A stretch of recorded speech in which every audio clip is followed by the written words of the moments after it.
del gobierno del Estado durante el gobierno pasado, diputada suplente y diputada titular también del Congreso del Estado de Tamaulipas en la pasada legislatura, en la que promovió y proyectó los proyectos turísticos como la capacitación y certificación de guías de turismo del 2009, 2016 y 2024. ¿Es correcto, verdad? Es correcto. Entonces, además de una larga trayectoria en la cuestión de la investigación ufológica. Muchas gracias, Lembra, por tu participación y empezamos la conferencia. Gracias. Muchísimas gracias y pues agradezco este gran espacio porque estos momentos que estamos hoy viviendo del 11 de septiembre son dignos de recordar el por qué tenemos que sentirnos orgullosos y orgullosas de ser mexicanas y mexicanos. Y pues te agradezco, licenciado José Antonio Cruz Álvarez, que es de los también principales impulsores, capacitadores de esto que es el arte y la cultura y la historia de nuestro entorno. Bueno, aquí hay algo que voy a compartir brevemente para poder irnos a la otra conferencia a la cual les voy a hacer la atenta invitación, que es en el Museo de la Ciudad, impartida por el historiador ingeniero David Granados. Yo les voy a comentar lo que es el entorno social, político y económico que estaba en torno a esta batalla, a esta victoria de 1829. Si bien siempre hemos comentado lo que sucedió, por qué estuvieron aquí, pero aquí yo los invito y les comparto un breve análisis de una extensa investigación de cómo estaba la situación en Tampico y, por supuesto, en nuestros alrededores.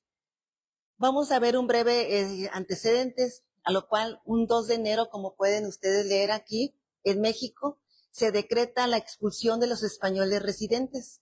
En esto, déjenme decirles, no nos enfoquemos en que somos de una patria o de otra. Aquí todos somos hermanos y hermanas que estamos cohabitando una población. Entonces, estamos hablando de una historia que pasó, que se tiene que entender y comprender para que no vuelva a suceder y pues evitemos estos conflictos y guerras. Un abril de 1829, el general, yo siempre lo menciono como general, Vicente Guerrero tomó posesión como presidente de la República. Un 7 de abril de 1829 se emitió la Real Orden para iniciar una expedición de reconquista, designando al brigadier Isidro Barradas para invadir México, llevando al mando más de 3,000 hombres. Hay diferentes cifras que se manejan de acuerdo a los historiadores, pero esto es un hecho de que sí hubo tal población, hubo tanta ciudadanía que pues apoyó, estuvo presente en esta batalla de 1829. En los primeros 8 meses de 1829, repitiendo el año, existía la esclavitud. Increíblemente, en una zona como Tampico, la esclavitud era un tema muy recurrente, a lo cual ya se tenían antecedentes por parte de Miguel Hidalgo y Costilla, de Morelos, para que esta situación ya no persistiera en nuestra república. Entonces, para que vayamos analizando esta situación que estaba en nuestro entorno social, que al mismo tiempo afectaba en cierta manera la economía y la salud también, ahorita les voy a comentar por qué. Pues ya viene siendo que a inicios de septiembre, de acuerdo a unos escritos y también de viva voz de unos descendientes de los hacendados, ellos recibieron un comunicado de que tenían que liberar a todos los esclavos, porque venía un decreto que ya los dejaba libres y ya no debería de existir tal situación que un 15 de septiembre se oficializa por el presidente Vicente Guerrero. Como pueden ustedes ver, el decreto en el cual dice que la abolición de la esclavitud, pues, ya ya desaparece, en diferentes partes de la República, la mayor parte, y pues estaba más arraigada en el norte de Veracruz. donde estaban los hacendados, había tierras, ganados, entonces ahí había gran población de esclavos, los tuvimos al igual que aquí también en Tamaulipas, y pues vivían ciertamente en tiendas de raya, como dicen, porque así se les pagaba los trabajos que ellos realizaban. Entonces esos entornos repercutían en la sociedad. ¿Ves? Un poquito más adelante. Hablando de nuestra economía, el puerto siempre nació próspero porque siempre nos han dicho que la entrada es en forma de delta, es una formación natural. Entonces, desde los años de 1500 y fracción siempre lo han mencionado el por qué y arriban a este sitio, debido porque es una gran afluencia para ir hacia otros municipios. Si bien esta prosperidad de nuestro puerto se vio interrumpida en aquel tiempo, cuando estuvo aquello de que llegaron aproximadamente julio, lo de la batalla de 1829, que estaba ya Isidro Barradas, había ya la gente tratando de conquistar, y pues viendo las maniobras que había en nuestra sociedad, pues rápidamente el comercio sí se vio afectado. El comercio, más que nada, fue una apertura, una gran puerta para que hubiese traslado y también salida de mercancías, textiles, joyas, sobre todo lo de la minería, que era un fuerte que repercutía aquí en nuestra zona y que hacía intención mía. Yo siento que en parte fue una de las causas que originó esta pelea, esta batalla, la reconquista, porque vean, México siempre ha sido rico en minerales, siempre lo ha tenido todo. Entonces, así como el petróleo, yo pienso que fue parte también de la reconquista, la situación de las minas que había aquí. Aquí lo teníamos en Tamaulipas, una mina de plata, aquí en esta, que ya dejó de operar, traían lo que era de Zacatecas y todo lo trasladaban desde esos puntos hacia nuestro puerto. ¿Ven?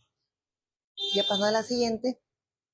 Como le decía, bueno, recordando que nuestra aduana marítima pues se estableció en 27, a petición de que ya se necesitaba de que hubiera una regularización en cuestión de todo lo que entraba y salía. Tampico se convirtió en una puerta de entrada, como ustedes lo pueden ver. Había todo tipo de mercancías de Europa, estadounidenses sobre todo, francesas, que por aquí muchas gentes pues se ponían sus vestidos, todo traía de seda, como decían ellos, de Francia. Por eso aquí tuvimos una tienda llamada la Fábrica de Francia. Los precios de Francia. Exactamente, luego se convirtió en Fábrica de Francia. ¿Cierto? Es cierto. Bien. Este próspero comercio pues sí trajo a comerciantes, a extranjeros, a gente propia de aquí del centro de nuestro país, y más que nada, lo principal de exportación, como les había comentado, fue la plata. La plata en aquel tiempo era súper valiosa, con ello hacían y realizaban todo tipo de monedas, implantes, porque por ahí encontré un diseño que hacían de plata, las estructuras que ponían en los pisos, en los palacios, metían unas orillitas de pura plata pura, así como para adornar los salones, los pisos. Eso lo tuvimos aquí en la aduana marítima, en el piso, en el segundo piso, ahí todavía pueden ver lo que quedó de los hilitos de plata pura que había mandado colocar nuestro presidente Porfirio Díaz. Ahí cuando se vayan, dense una vuelta y van a corroborar esto que yo les comento. Aquí tenemos unas talentosas guías que son del municipio que les pueden comprobar y corroborar este dato que les estoy compartiendo. Pasando a la siguiente. Si bien se han preguntado cómo vivían antes, cómo eran las casas, el entorno, ¿por qué a raíz de la espera de una batalla que a sabiendas ya la teníamos aquí alrededor entre esos meses de julio, agosto, casi septiembre? Las viviendas que perduraban iban de la madera al cambio de ladrillo. Se fueron fortaleciendo de acuerdo al valor adquisitivo de cada familia. Y pues, estas casas que más que nada perduraban eran las de madera. Teníamos unas de Tampanco, que se pusieron a la orilla de la Laguna del Carpintero, a los cuales esa situación y la falta de una higiene que pudiese haber existido, eso fue también un parteaguas para que existieran las epidemias. No había higiene, faltaba una red de agua potable o de agua limpia, sí había pozos, pero no había un sistema de drenaje.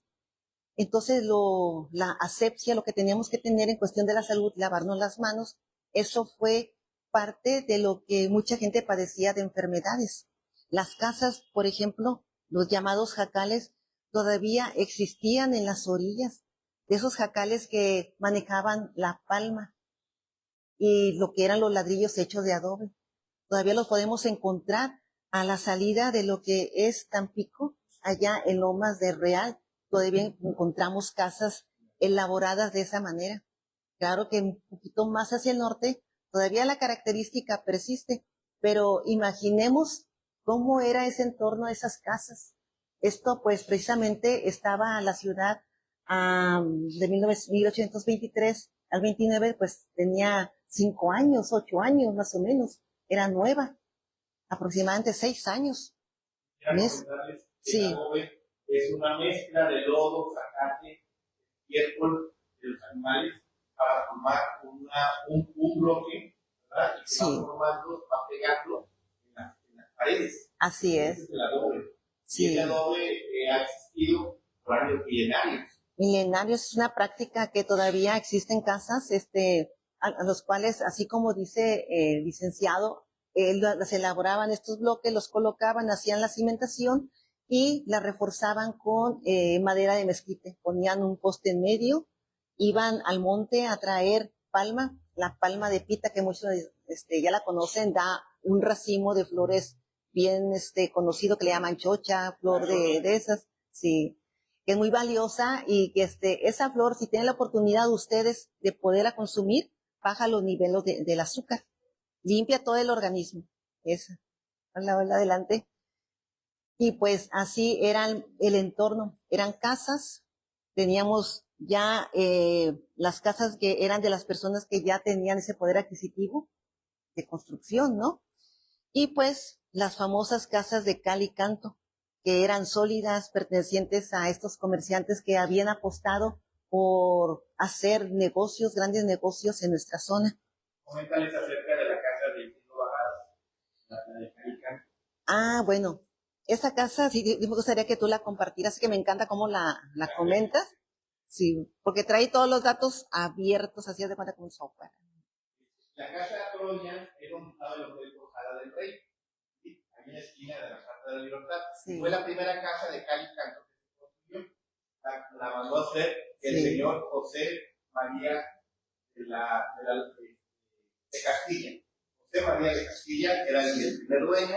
Entonces, cuando viene Isidro Barradas, el 7 de agosto de 1829, se hospeda en esa casa. Entonces, era de piso. A un nivel. Tenía escaleras por dentro, sí. Y se despostillaron cuando tuvieron los cañones. Sí. A la azotea. En aquel tiempo sí era. Entonces, esa es la primera casa de cal y canto de Tampico. Sí. Y pertenecía a un comerciante español que fue fundador de Tampico. Así es. Adelante. Exactamente. Pues, cuando vayan ahí hasta esa esquina, ustedes vayan y pues sientan el material, van a ver que es fresca, con la palma de sus manos. Ya vayamos a la siguiente. Como les comentaba, referente a la esclavitud, aquí en los primeros 8 meses y medio del año, pues la esclavitud seguía, porque antes era era legal, la consideraban algo normal, tener esclavos en casa, pagarles y pues que les compraran en sus tiendas de raya. Si bien eso, a medida que iba pasando el tiempo y que venía más gente de fuera, pues hacían la comparativa por qué unos estaban libres y por qué otros no. De ahí recuerdo que salió un tema que se hizo poema referente a la felicidad. Cuando se les pregunta a los que viven dentro de las haciendas, ¿qué es para ti la felicidad? O sea, refiriéndome, y para nada más para que vean el contexto de cómo es ese dentro de la gente que vive en la esclavitud y los que son libres. Para esta persona que había vivido toda su vida dentro de estas haciendas, era la felicidad estar ahí, trabajar, la paga, tener los hijos, comprar víveres, le daban las telas y todo, y pues esa era su vida, y como no había ningún problema, para él esa era la felicidad. Cuando le preguntan a otra persona qué es la felicidad, pues esta persona que es libre dice, bueno, para mí la felicidad, pues yo quiero tener una hacienda, quiero tener negocios, que mi familia estudie en el extranjero como otros tienen la oportunidad. Entonces, esta comparativa fue tan marcada que la encontré en un facsímil que está en España. Ahí viene dentro de los poemas, no viene el autor, viene como composición anónima, pero sí me llamó la atención referente a lo que es este tipo de condición social. ¿Cómo lo veían? Porque no pueden ellos estar en ese, es cuando empiezan a hacer esas comparativas que mandan y solicitan que ya se libere, o sea, el querer ser libres. Bien. Entonces, aquí vemos la esclavitud en la agricultura. Pues había caña de azúcar, vainilla, tabaco. Precisamente el tabaco aquí venía el de Cuba, Fidel Castro, a comprar exclusivamente tabaco al norte de Veracruz, donde está Álamo. Álamo, Veracruz, dicho por mi suegra, porque a ella le tocó de niña verlo. Entonces, son plantíos de una hacienda que trascendían de 1802 aproximadamente. Entonces, ya era una condición que tenían sus trabajadores. Entonces, gente que vivía en este lugar estaba viviendo en Tampico. Trabajaban algunos allá se quedaban, pero los que se liberaban y se escapaban se venían hacia Tampico buscando la aventura y un cambio de vida, así como los que de México nos vamos a otro país, para ellos aquí estando cerca, cruzando el río, era buscar la oportunidad de progreso. O sea, un entorno que es dado a través de la esclavitud, quererse liberar. Las formas de trabajo, como lo pueden ver, era más que nada de peones, trabajadores libres, endeudados, porque a medida que les daban sus víveres, más aumentaba la lista de raya, como les dicen ellos, porque no era ni raya, era más que nada endeudamiento. La esclavitud era una parte de este complejo laboral, era una estructura que viendo ese entorno la gente ya estaba, la mayoría de la gente ya quería liberarse.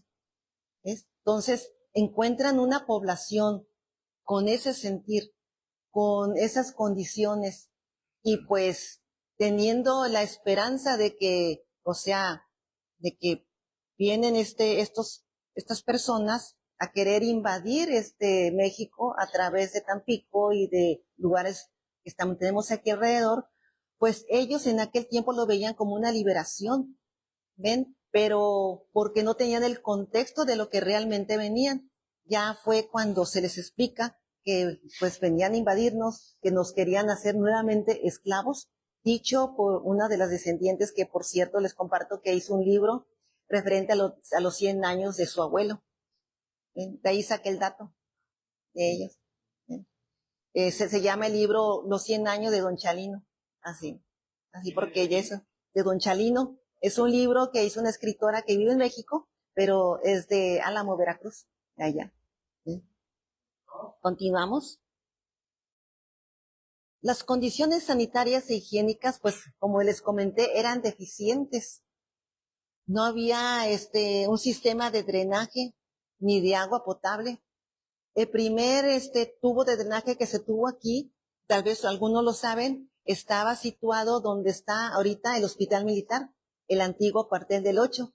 Ahí corría una tubería de cristal que era exactamente de la esquina donde está hoy Venustiano Carranza, por toda la Cochicuá, desembocaba a lo que es la Laguna del Carpintero. Ahí pues lógico, tenían un sistema muy actualizado, dicen ellos, de sistema de drenaje, pero ¿qué pasaba? Desembocaba todo a ese ojo de agua que tenemos aquí. Entonces, la insalubridad en ese tiempo sí era muy precaria, ¿no? Muy fuerte. El acceso del agua limpia, eso que falta, bueno, también faltaba, porque no todos teníamos pozos en nuestras casas.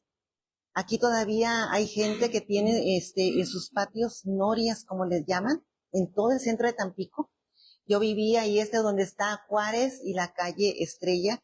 En toda esa cuadra, esas casas tienen una noria. Esa noria, pues, es de agua dulce, o sea, no necesitan ni ponerle hipoclorito de sodio ni nada, porque es un agua limpia que después mandaron a tapar por cuestiones de la pavimentación. Las prácticas médicas que había en aquel tiempo era más que nada se basaba en tratamientos que eran inspirados en la herbolaria, increíblemente. Sí había médicos, pero que venían estudiados de otros países y de México, pero pues ¿qué pasaba en aquel tiempo? Era nada más una condición que ciertas personas se daban el lujo de poderlas atender, porque era el costo y mandar traer a estos médicos con conocimiento, que ya después uno de ellos se quedó prácticamente aquí, se vino a vivir donde está el Cascajal, por ahí cerca, que es otra historia, a lo cual curaba a toda aquella persona gratuitamente de aquellos años. Pero eso ya vino siendo como 1828 más o menos. Es un tema por ahí que también ando tratando de localizar a su familia. Es porque es una historia muy buena en cuestión de la salud que imperaba en el entorno de 1829. Uno de los doctores médicos primeros de Tampico fue el doctor Bartolomé Robert Arizaga, que fue el que curaba o daba asistencia en el Hospital San Sebastián, que ya existía. Ajá. El Hospital San Sebastián se instaló en 1828. Ándale, ¿sí? Así es. En la bajada de la calle Canseco. Sí. Ahí existió. Y fue el primer doctor, y hacía precisamente los comentarios que acabas de hacer. Sí. Se basaba precisamente en sangrías. Sí. Y el uso de remedios. Sí, así es. Juárez murió con agua, le aplicaban agua hirviendo. Sí. En aquel tiempo, sí, así es. Muy acertado. Si quieres, brincamos a la siguiente. Las enfermedades endémicas, como bien saben, nuestra zona pues es dada a lo que es el paludismo, la malaria, hoy dengue, pero eso es debido porque siempre hemos estado viviendo entre ríos, lagunas, y pues eso ha dado pues la amenaza que todos siempre han tenido, y que siempre se ha querido erradicar, que en aquel tiempo llamaban el vómito negro o la fiebre amarilla, a lo cual la mayoría que no tenía accesos hacia los médicos, la combatían con hierbas, ya sea que tomaban una planta muy común llamado mohuite, el mohuite, sí, la tomaban, sí, ándale, porque es muy bueno cuando tienen dengue hemorrágico que les bajan las plaquetas, eso es lo que toman, exactamente, ay, a veces nada. Sí, y efectivamente eran plantas que eran de aquí, de la región, y pues aparte de la zarzaparrilla y otros elementos que ahí eran la vainilla, sí, sobre todo aromática, porque dicen que cuando dormías con una vaina de vainilla, pues eso te despejaba la mente y pues te daba muy buena memoria, al igual que romero, ¿ves? Eran plantas que estaban de antes, ¿ves? Esa era una situación que la mayor parte de nuestros hogares pues tenían plantas en sus solares, y pues de eso se curaban, de la manzanilla, cilantro, porque de la semilla también hacían unos tés muy buenos para la digestión. La gobernadora también, esa es muy buena. Sí, esa, sí, esa es muy buena. Sí, entonces, cada que iban ustedes a un hogar a visitar, se dan cuenta que nos trasladamos en aquellos tiempos, iban con el vecino, la vecina, pues cuando se sentían ahí que tenían una dolencia, pues siempre encontraban este tipo de herbolaria, porque era parte de la medicina tradicional, que pues viene ancestralmente de generación en generación. Entonces, eso era lo que pues los hogares tenían. además del bicarbonato de sodio, que siempre ha sido también efectivo para higienizar. Yo quiero comentar algo de Celebra. Sí. En este momento clave. Sí. A ver, Sí, claro que sí, adelante. Mucha gente nos ha comentado acerca de que los españoles vinieron y gracias al mosquito los españoles fueron derrotados. Eso no es cierto, porque los españoles que vinieron salieron también de las islas Canarias, sí, y de Cuba. Y en Cuba también hay calor, también hay enfermedades como las hay aquí. Entonces, es mentira lo del mosquito, que fue lo que reinició a los españoles. Aquí ella está dando un dato muy interesante. La fiebre amarilla, el vómito negro, por tomar agua salada, el español caía en una diarrea y entonces caía con la casita. Según lo que yo investigué también, que había 927 españoles enfermos en la plaza de la Libertad y la Plaza de Armas, porque habían tomado agua salada en su camino porque los pozos fueron envenenados. Ustedes verán que hay un pozo aquí enfrente, un pocito, pero ese pozo pues, es antiquísimo. Y ese pues, fue envenenado, ¿verdad? Fue clausurado. Y muchos pozos como también en Casa Fernández hay otro pozo. Así es. Y allá por la calle Altamira, el pocito también. También. Entonces, el vómito negro y todo era para las dos partes, tanto para el mexicano como para el español. Así es. Sí, muy buen dato. Sí, porque siempre escuchamos esa teoría, ¿no? Que que fueron los mosquitos, ya casi le ponen las medallas a los mosquitos. Pero bueno, esa ya es una realidad y ya despejada. Bueno, yéndonos, por ejemplo, a lo que, el entorno que había aquí, más que nada, para darle la siguiente. ¿Acá? Ahí está. Aquí les muestro cómo se veía lo que era la medicina tradicional, ¿no? Ahí, que se basaba, por ejemplo, en el vasto conocimiento de las propiedades curativas. Había curanderos, gente que curaba de espanto. Era un entorno, en cada colonia o en cada, sociedad. Ahí muestro las plantas más utilizadas: el epazote para desparasitar, la árnica, que es antiinflamatorio, la zarzaparrilla, depurativo, también aunado con el mohuite, y la corteza de quina para combatir fiebres de paludismo. Aunque hay un texto que menciona que el agua de Jamaica con limón, eso aminoraba mucho lo que daba la fiebre en aquel tiempo, cuando estaba la fiebre amarilla. O sea, la combatían de esa manera, pero esta flor de Jamaica sí la traían a través de los barcos. Entonces hubo un tiempo en que culpaban a la Jamaica, ¿ves? Hasta que yo pienso que fue el mismo médico, el que tú mencionas, que dijo que la Jamaica había que lavarla y hervirla para poder obtener las propiedades, porque ya estaban juzgando de que pues la planta no es buena y pues era la que les estaba haciendo mal.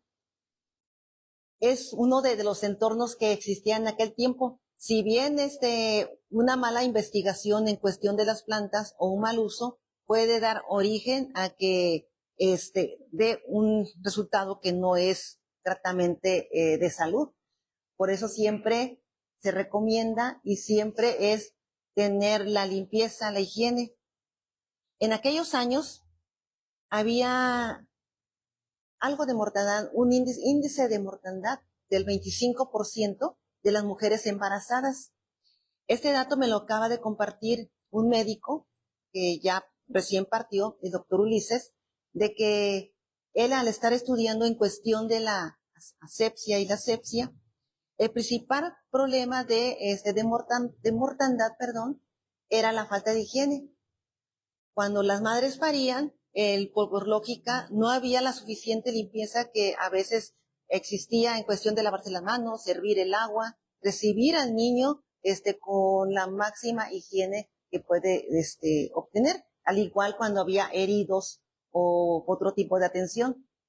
Entonces, cuando descubren eso en los hospitales, se fue implementando lo que es un sistema de higiene, que cada médico utilizara guantes, y pues ahí ocurrió otro de los mismos errores, porque los más hacendados que estaban aquí viviendo en la zona los mandaban en carreta a la Ciudad de México, y pues era ahí cuando los estaban haciendo cualquier curación, o si no estaban en la obstetricia, las mujeres, era cuando no sabían por qué nuevamente pues padecían ese índice de mortandad, ¿no? Hasta que se dieron cuenta que al momento de ponerse los guantes, pues los guantes no estaban desinfectados. Entonces, estas épocas que marcan nuestra historia, nuestro entorno, tanto en la sociedad, en la economía, en lo que es la salud, han sido un de común denominador que ha estado siempre circulando en lo que fue 1829, para entender la situación que estaba viviendo la gente, porque como ya les comenté, si bien escuchamos lo que ocurrió, por qué vinieron, también hay que imaginar cómo vivía este tipo de personas, cuál era su situación, por qué era su cosmovisión de esa manera, para poder entender el México que hoy ya es de progreso y que vamos hacia un México que nos va a brindar la identidad. Por eso yo siempre les comento que para evitar las guerras, para evitar este tipo que siempre sucede, porque siempre hay un interlocutor. En la llegada de Isidro Barradas tuvo un interlocutor. ¿Y cuál fue? Que México necesitaba quien lo gobernara. Eso se extendió a través del rey Fernando VII. Entonces, esa desinformación fue lo que ocasionó este tipo de guerras. Siempre lo que es una desinformación, un malentendido, como ocurrió en la Primera Guerra Mundial, que fue un malentendido, esos son orígenes de todas las guerras. Siempre se tiene que reforzar y hablar con la verdad, sustentarla, fundamentarla, porque para que México y ningún otro país vuelva a repetir esas historias que han derramado y perdido tantas personas por guerras injustas. Entonces, yo los invito ahorita a continuar a las 7 de la noche en el Museo de la Ciudad esta plática tan interesante impartida, pues que la va a dar el ingeniero David Granados en el Museo de la Ciudad. Y ya para finalizar, que creo que hay otra más ahí, a Vanessa.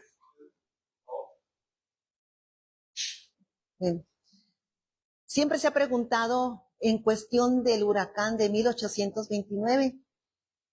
Les comentaba que hay un escrito, una investigación de la Universidad de Colima que tiene registrado desde 1572 todas las tormentas y huracanes. Y en esos espacios que está en la escuela de Colima, en la universidad, viene este párrafo. Así tal y cual lo ven, así lo transcribí. La presencia y cercanía de un huracán, 1829, septiembre 9, Tamaulipas, Tampico, huracán. Como pueden leer, el jefe español Isidro Barradas, durante su expedición militar española en México, se limitó a decir a Antonio López de Santa Anna que iba a reunir una junta de guerra y que contestaría con lo que en ella se acordase.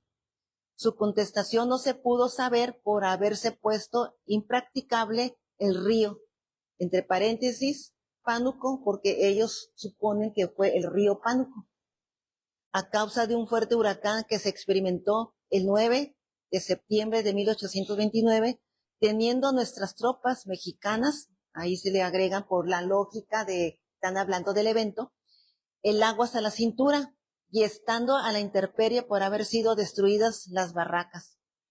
La referencia Catálogo de Huracanes de la Universidad de Colima.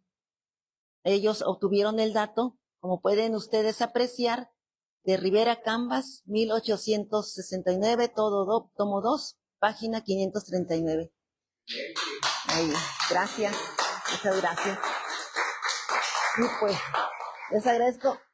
Lo hice lo más breve para que podamos también nosotros disfrutar de la siguiente plática, a lo cual se va a exponer también un video, que a lo cual es de sumo interés. Les agradezco infinitamente y pues, gracias. Sí. Gracias, gracias.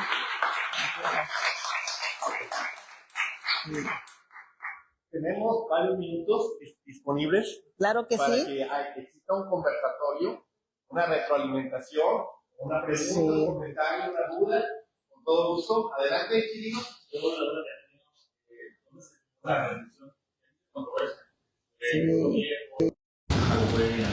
A ver, Pedro, por favor de contestar a Chirino. ¿La firmó? Sí. Mira, los pactos de guerra lo comentan muy claramente. La rendición se acordó en Pueblo Viejo, en el cuartel general. Allá se arregló. ¿Sí? Pasaron los oficiales de Barradas, que estaban acá en Tampico, pasaron a Pueblo Viejo y allá se redactó porque ellos ya venían en los días previos al armisticio ya venían platicando cómo se podrían rendir, y Santana nunca les aceptó una rendición. Dice, no, aquí o te rindes totalmente o no hay manera, ¿no? Entonces, ya había algunas pláticas, de hecho cruzaron cartas Santana y Barrada en esos días, pero ya para ese día, el día 11, que ellos hacen una tregua al amanecer del 11 para recoger heridos, entonces Santana dispone, que le habían llegado refuerzos, dispone pasar otros 1,200 hombres a seguir combatiendo en la barra. Y es ahí cuando ya Barradas pues decide capitular, pasa a sus oficiales allá y allá se acuerda pues allá se redacta, ¿verdad? Y probablemente allá la firman pues los que lo estaban redactando, que comisionó pues a Salomón y a Fulgencio Salas, pasan por parte de los españoles para allá. Entonces ellos la firman, ¿verdad? Barradas no pasa para allá.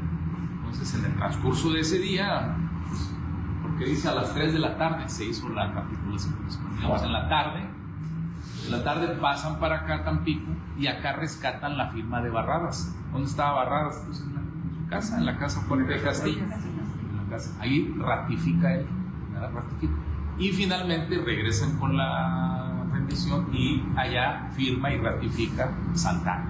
Entonces ahí primero se arregla, se redacta, la firma el rendido, y el que está ganando, que es el que lleva mano, dice hasta el final, dice todo está bien, ¿cierto? Ya firmó aquel, ya firmó aquel, ahora sí firma, ¿verdad? Entonces no es una firma que en un solo acto se firmó todo, ¿no? Sino es un ir y venir, ¿verdad?, de ese documento, y así es como se tiene en base a cómo lo cuentan y lo narran los distintos actores que ahí participan.